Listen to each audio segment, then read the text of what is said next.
It's the time to get down.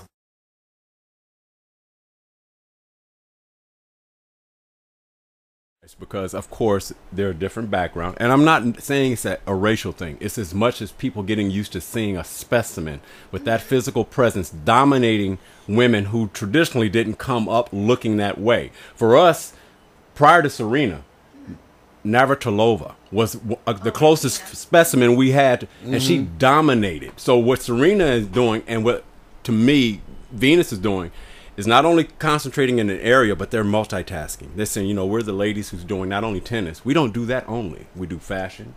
We're into all types of alternative merchandising, business, entrepreneur endeavors. That's right. And what happens, people in that industry want to actually challenge you to say, well, if you only worked on this, you'll be even better. I'm going, once you got it, you go to the next. Nothing said. Remember, we're raised in a one-dimensional society back in our day, where you said you work on this and that's it. Now everybody's growing up multitasking and tapping into that brain thing that says I can do a number of things, and I love what they're doing with that. So without having a tennis game to report on, Serena and Venus became our highlight story today. I feel good. Clap for me. Thank you. I mean, I can talk some sports when I take it seriously. It's not just sweaty nuts.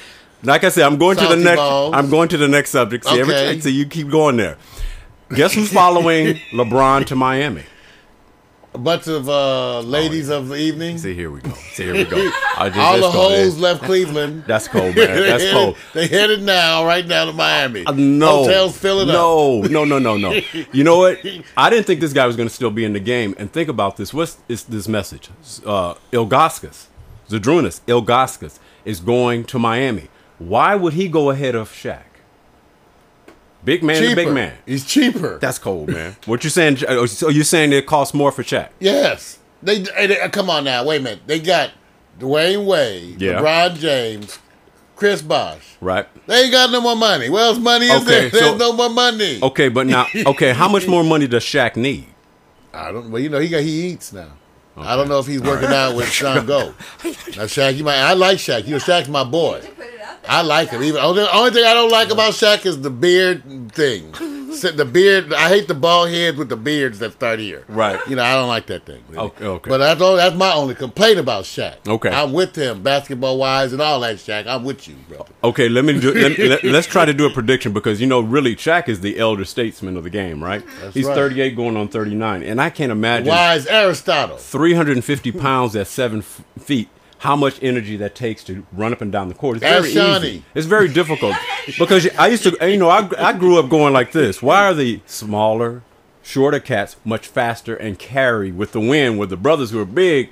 It takes a lot. Hard on the joints, too, it is. guys. It's very hard. You measure the pound, people don't realize the amount of pressure generated on an ankle or a knee joint when people are running or jumping up and down. It can be some incredible tension on those joints. Yeah, and I can imagine, you know, how often do we follow up with athletes who are 7 foot, 250 pounds plus, and then they're 60, 65, how they're walking, how they carry themselves. That's a big why I issue. like Shaq. That's why I give Shaq a break. Here's the thing. Shaq has to. We use Muhammad Ali, who heavyweights at his time weighed the same. 195, 210, 220, 230. You're going to be as good as what you train for. The deal is most people that size are more lazier. That's the truth. Than a smaller guy. But Ali proves that if you will work out according to what you want to do, then you can do it. Because you know Ali dance, he said, we're going to dance all night long. We'll wear you down. And then they was doing 15 rounds, and Ali was from 212 to 218. Yeah. But he trained like that so that he could carry his body. Shaq could do it if he would train. So it's not difficult. You have to do the training in order to do it. If you don't, he got a big 350-pound problem. If he's not training for it. But if he does, then the rest of the players got a big 350-pound problem because he's in condition. Yeah. You follow what I'm saying? Again, it goes back to conditioning. Yeah. Conditioning is it. You know, boxers get knocked out because they're not in shape. Rarely you get a first-round situation where that's why you're so shocked when a guy get knocked out in the first round because you're not expecting it. Right. But the game don't start till you get past round 4, round 5. Yeah. Man, and I remember one time, Mario, I went to do just the first exercise, and boxing, had the gloves on. I remember standing up and the guy in front of me, my friend, and then I remember getting off the ground. That's all I remember. That was it. Done. You didn't even know. Dude, you talking about, you realize at that moment what game you're not meant for. Right. And I've said this all along. I said, when you can stand up and take hits and can still stand up and give them back, you gangster. I'm sorry. Much respect in that world, dude. The idea that you could sit there and go like this, hit me. And then you get hit, and I say, keep coming. I'm going, okay, so the football players supposed to be the best athletes? Really? Basketball players supposed to be the best athletes? Get in the ring with a boxer. Well, they see boxers until they come out doing all that. They just whip their own ass. They beat their own ass before they even hit you. I watch them. I'm like, damn, you. Hold up. No, the deal is, this is the deal. We only get hit if we can't avoid it. Right. Remember, the idea of the sweet science, as they called it, is to hit and don't get hit. Right. All right? See, now you got a pro. Johnson, see, here you go. Now you got a pro. Now that's what's up. Now, if you get hit, then you have to be, and you want to be in condition to withstand it. But you have some boxers of other cultures who live for the punch hitting them. The most intelligent of the fighters, Muhammad Ali, Ray Leonard, Mayweather. The idea is to hit and don't get hit. You want to avoid a concussion. Avoid a concussion. Avoid a concussion at any price. But some men think proving their manhood is proving how much they could hit me, then I hit you. Our body's not meant for that. It sure isn't. It's a challenging sport. And when Jack Johnson, I have to mention the great Jack Johnson, the first black heavyweight champion. That's right. Who is known, unfortunately, just for his boxing. But what he was really fighting for was his manhood. As Jack Johnson said, whatever you all write about me, let it be the final words, I was a man. And that's what he was fighting for, was his manhood. He's known as a great boxer, but he was an inventor.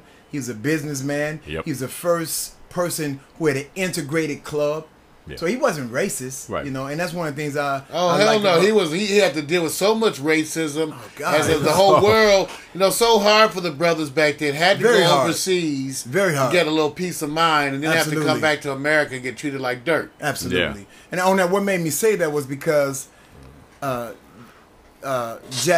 Johnson, the heavyweight champion back then, was parallel to the president. Sure was. Whoever's heavyweight champion, because years ago your manhood was defined by your ability and your ability to beat another man in that way, and not so much with the brain. So, but Jack removed that and showed as a fighter he was smart and he used his brain, and so did Ali. He used his brain. Yep. So at the end of Ali's fight, he was combing his hair.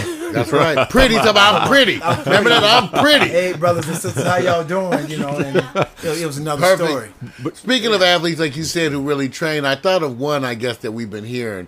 Ray Lewis. For longevity, work ethic. People say year-round that's a brother who keeps himself. That's the only way he could keep going. They keep like that. Yeah, you hear about the ones, and you look at him, because the NFL, you have cats, you can see him obviously overweight, some of them. Yeah. Even Hainsworth, right, who's all pro everything, right.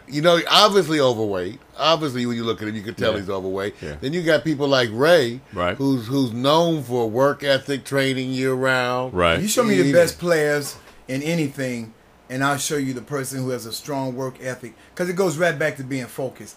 And and seriously, life is so serious. If you don't do it now, then you're gonna pay for it later. Yeah. But you're gonna pay the piper. Yeah.